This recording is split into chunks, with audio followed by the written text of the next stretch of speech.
everybody, and welcome back to the next episode in the Adventures with Andy Halloween Megaventure. It is a gray, dreary day here at the Adventure House, which is perfect for putting up Halloween decorations. We've got most of ours out already and in place, but as we were setting them up, we realized that we wanted to do some touch-ups on some of them. Some we have bought, a lot we have made ourselves. So we made this ghost a few years ago. He's seen better days even before this. We spray painted his skull with glow-in-the-dark paint. It did nothing. So we're going to try to do something about that today. The two vultures here were our Halloween build last year, and we really like how they turned out. By the way, those are actually lawn flamingos, painted up and decorated with feathers to be vultures. The one thing that we thought would be really cool for them, even when we made them last year, was if they had glowing red eyes. So we're going to try to add that this year.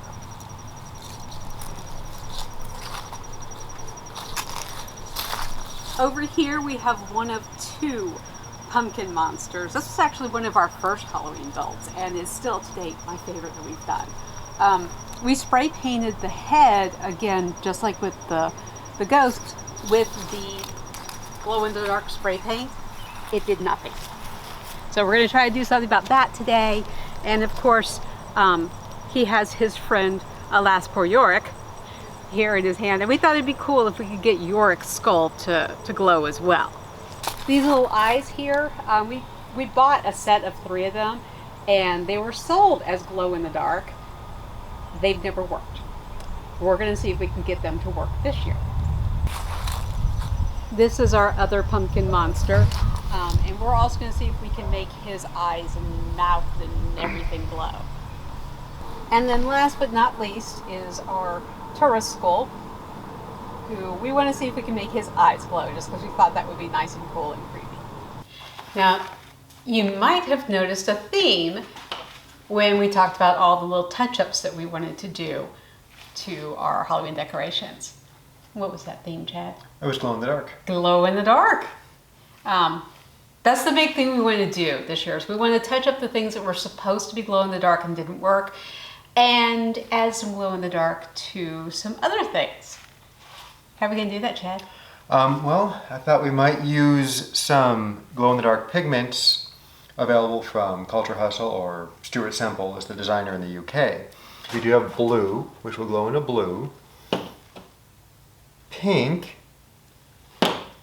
yellow, and the original from their Lit line, which is just called Lit, and it's the traditional glow-in-the-dark yellowish green color.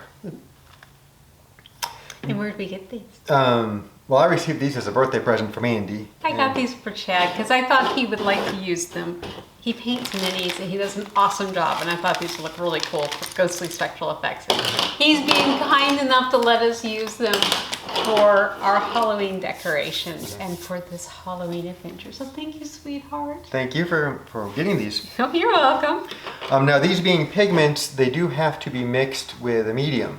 And per Stuart Semple's advice, these should not be mixed just with water. They need a binding agent. So we do have some binding agents, such as a matte medium, and also a gesso, which is just a thin down acrylic paint, as well as numerous other acrylic paint colors.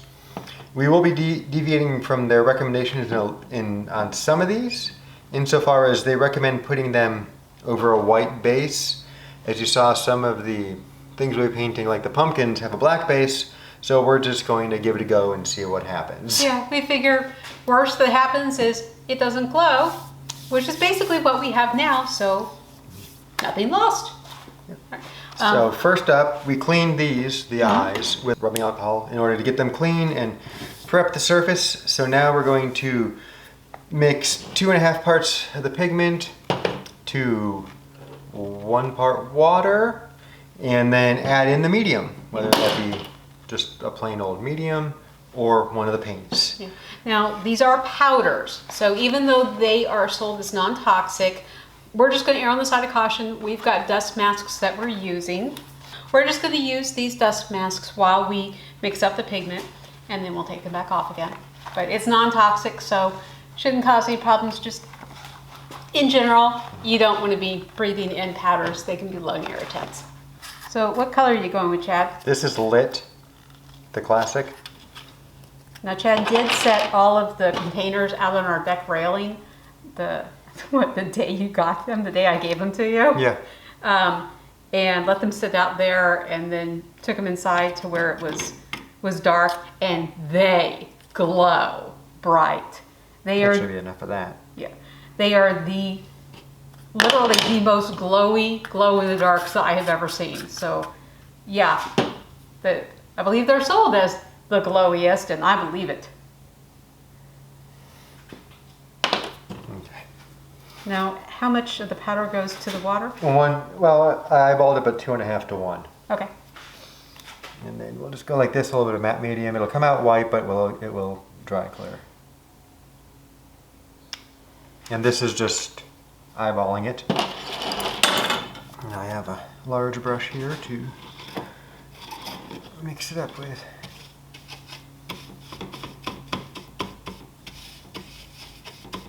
And we'll see how far this little bit gets us. We will definitely need more, but yeah, we'll need more, but we can start with this. So do you want to grab a paintbrush and start giving it a go? Sure. Here's a fan brush, that might work for you. Cool.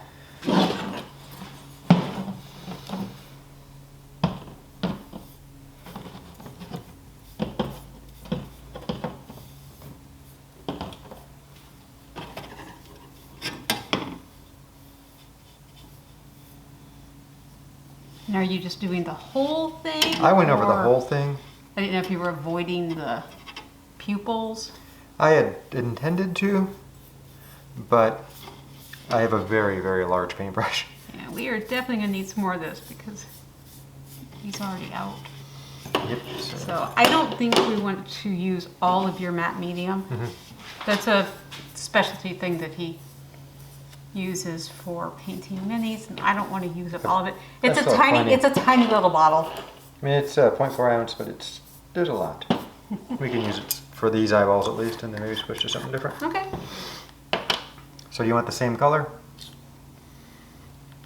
It depends. Do you want them to have the same color eyes? That's up to you. And a little bit of water. You can move the water over here if that would make your life easier. And some medium. And now mix it up.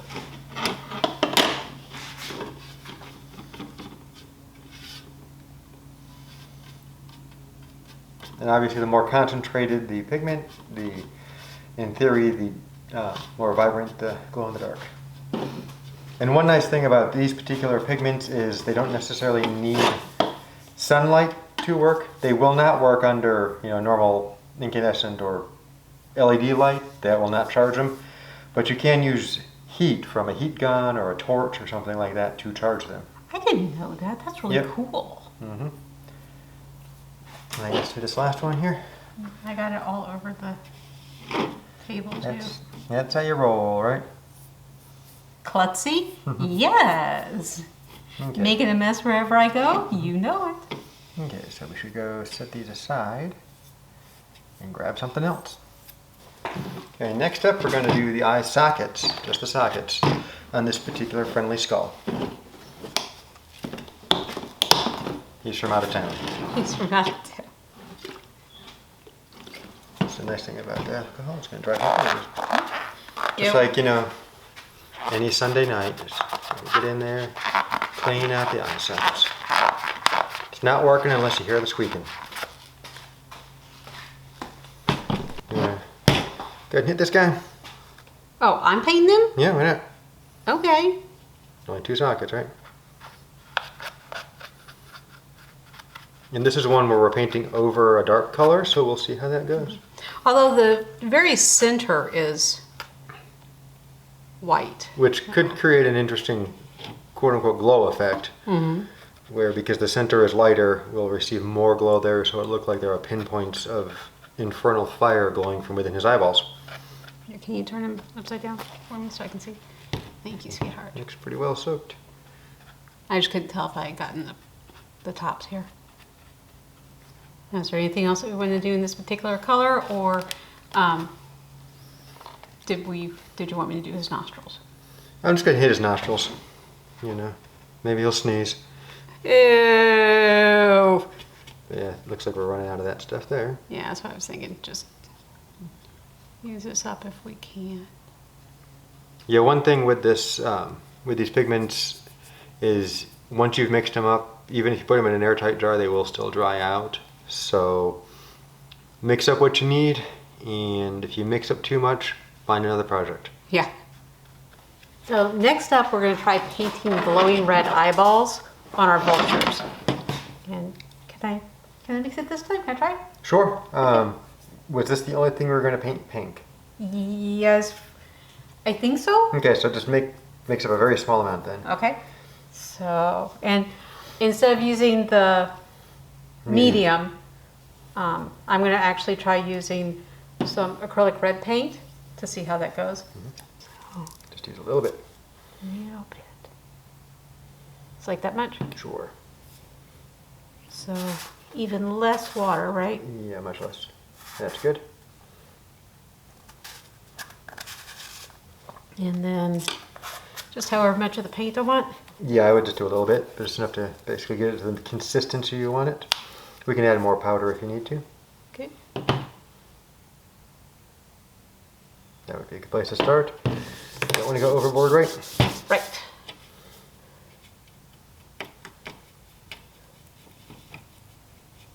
Don't know how well this will work mixing it with a non-white color, but we'll see. Yeah.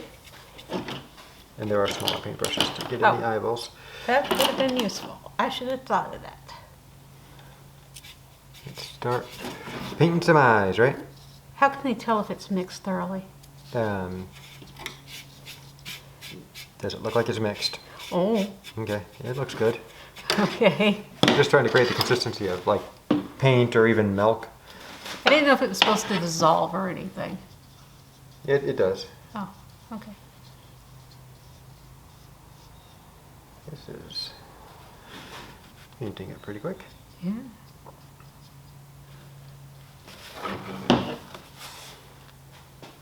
Yeah, Oh, sorry. it's okay. Let's see what this does. Ooh, you can give that one some red eyes. You got a little bit of pink left, so this might do something, this might not. We shall see.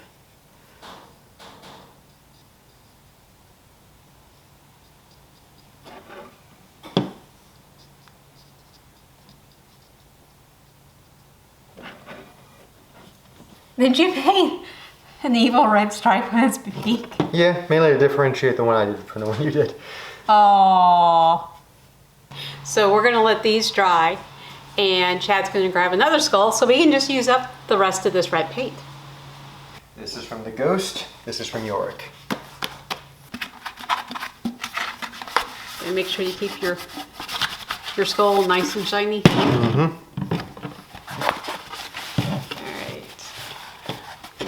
I can get some off with this fan brush. Oh yeah. Oh no! Oh, not the edges. That's fine. Just added the glowing effect.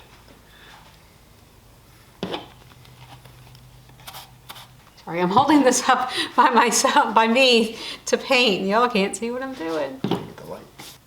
Looks like somebody needs to go see the dentist for... Gingivitis. Yeah, somebody's got some serious gum issues. Mm-hmm. Number one being no gums. You're not wrong, sir. All right. Got them all in red. We'll see if it glows. It will be very, very cool if it does. All right. So, I guess we need to make our decision of what color do we want to go for the skulls. Do we want to go, I mean, I kind of lean toward blue as a spectral color if we can't have green. Mm-hmm. How about you? Yeah. And then if you want, we can use the yellow on the pumpkin monsters. Mouth and eyes there. Mouths and eyes there. Like Does that there's sound good? Like there's a candle burning. Okay, put your mask on. Okay. So, blue. Okay, so we're gonna need a lot. And I think this light blue would probably be the good color to go with for it. Okay. So we're gonna. I'm gonna do 2. Yeah, because we're going to need a lot of this one to do these 2 skulls. Okay, there's the pigment. You wearing a mask? Yep. Okay. I masked up 1 for dose of safety. water. Okay, now add some of the medium. I'm trying to get it open and I'm failing.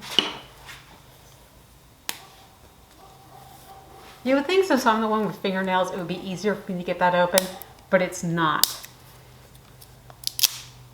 There you go.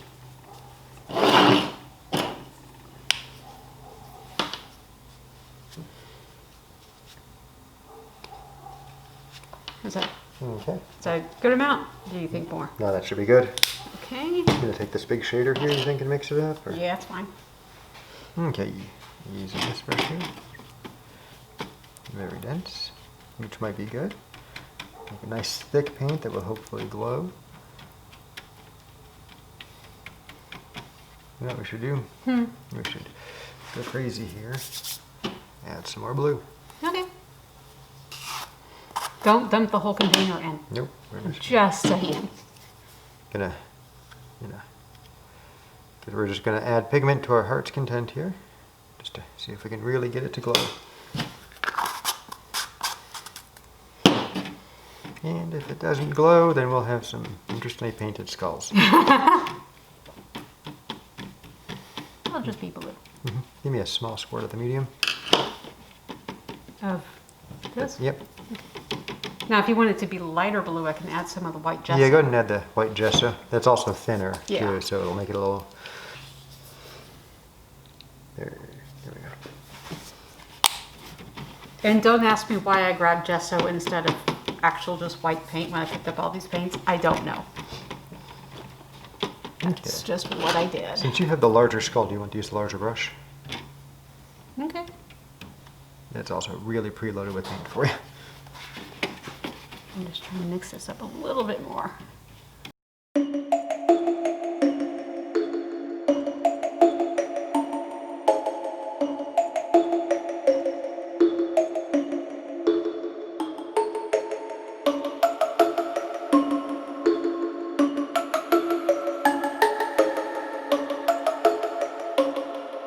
Pumpkins? So next up will be pumpkins. So, Chad, what in the world?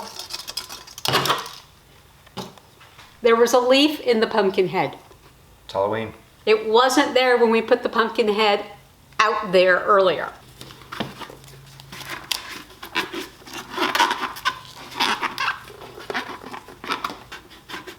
Pollen season. Allergies. It's such a good thing we don't have children.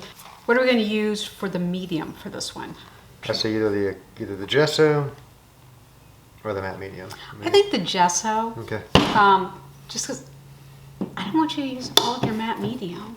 I mean, he doesn't use a ton of paint when he paints minis because they are, as appropriately named, miniatures, but still, I feel guilty if he used up all of his matte medium. Going with the yellow, as you can see, it's kind of vibrant. It is very vibrant. So we're gonna just. How much do you think that amount? Yeah, do a little bit more. Well, that's what we got to cover. Yeah, not a lot. The mouth. Yeah. And the eyes and the nose. But not a lot. The cutout Not a lot of parts. surface area. Okay, and some water. And let's stain this one. And where's the gesso? You got it?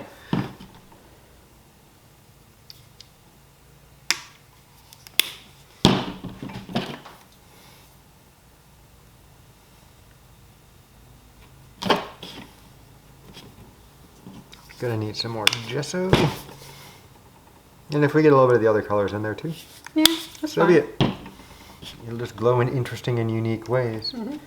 If we get a little of the red in there, it'll be orange. If we get a little of the blue in there, it'll be green.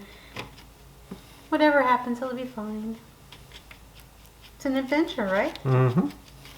And they're supposed to be scary, so don't expect uniformity. Right? Right. You ready?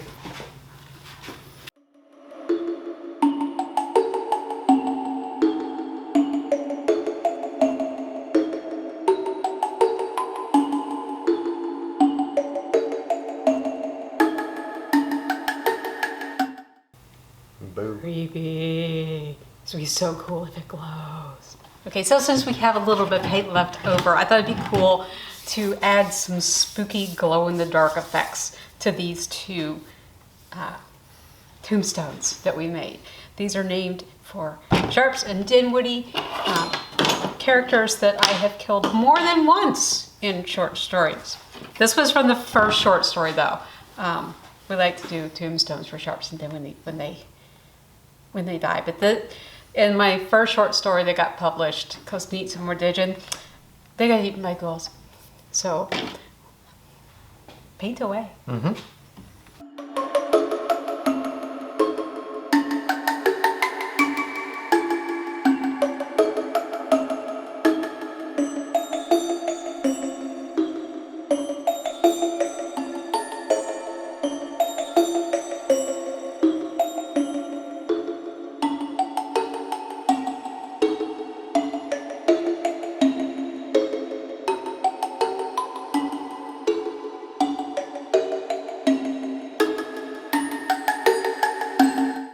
What'd you think?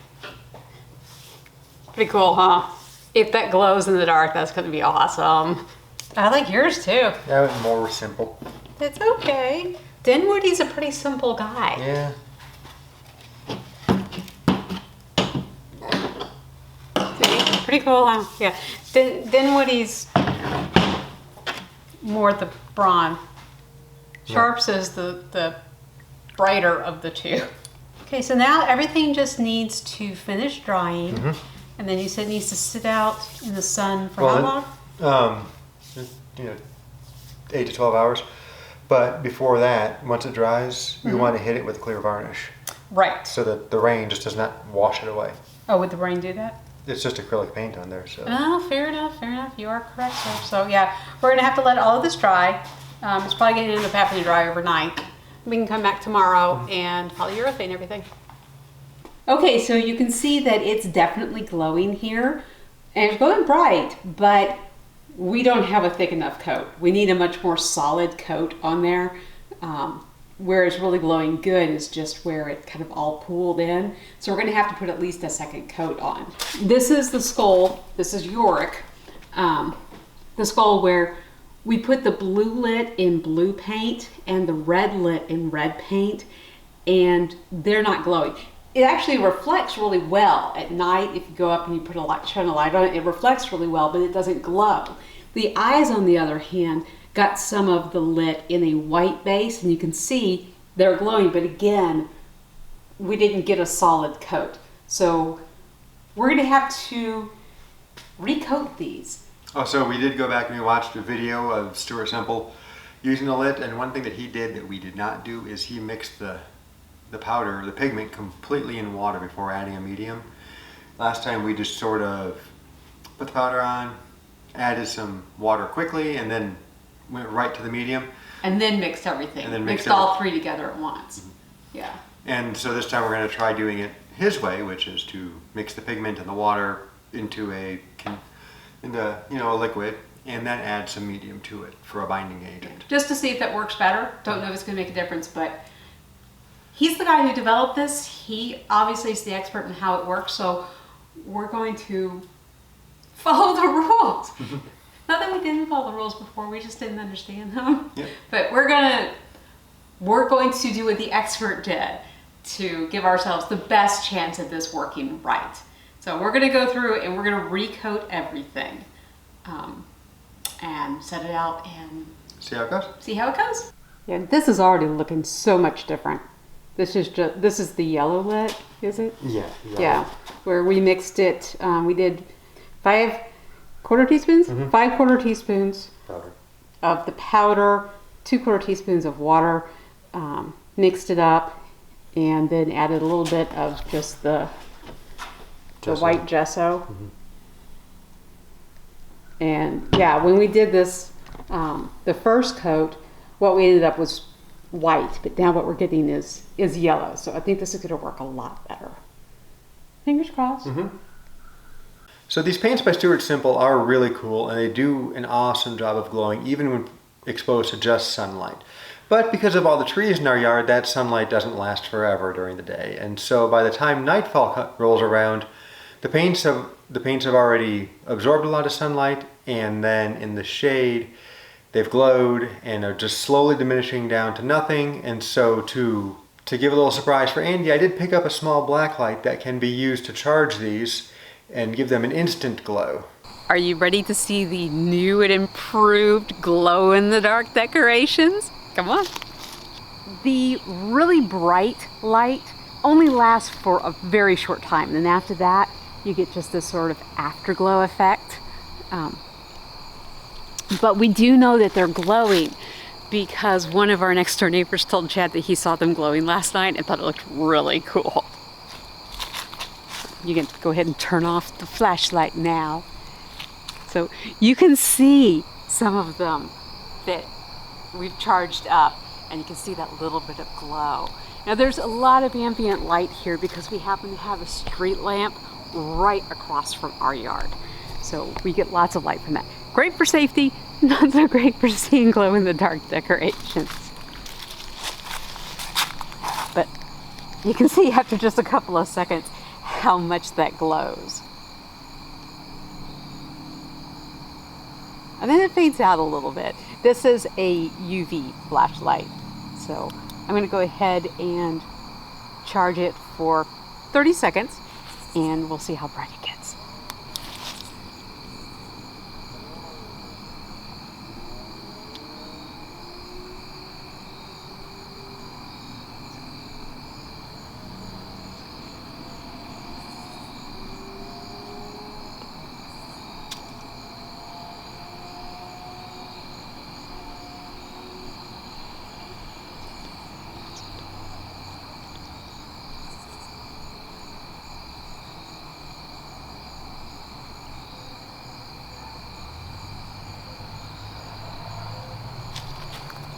Check it out.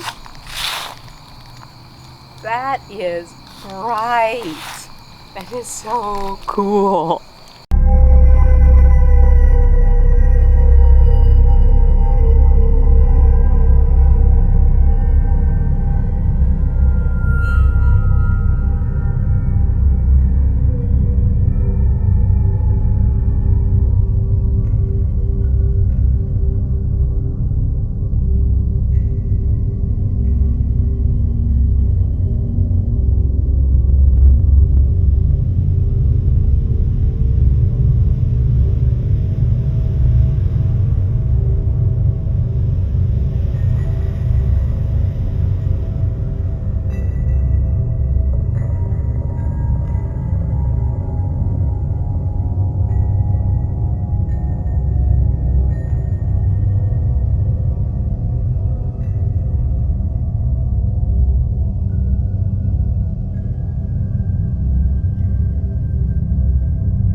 Had fun joining us on this Halloween adventure as we touched up some of our older decorations just to give our Halloween cemetery a little bit of new life. It's kind of ironic, isn't it? Be sure to like the video and make sure that you are subscribed to the channel and turn turn on notifications so you don't miss any adventures, especially our next one. Because if you remember, at the beginning of this one, we said we had put up almost all of our decorations. We still have one to make, and that is what we're going to do tomorrow. See you then. Bye. Bye, everybody. Say bye, Yorick. Coming to the battle.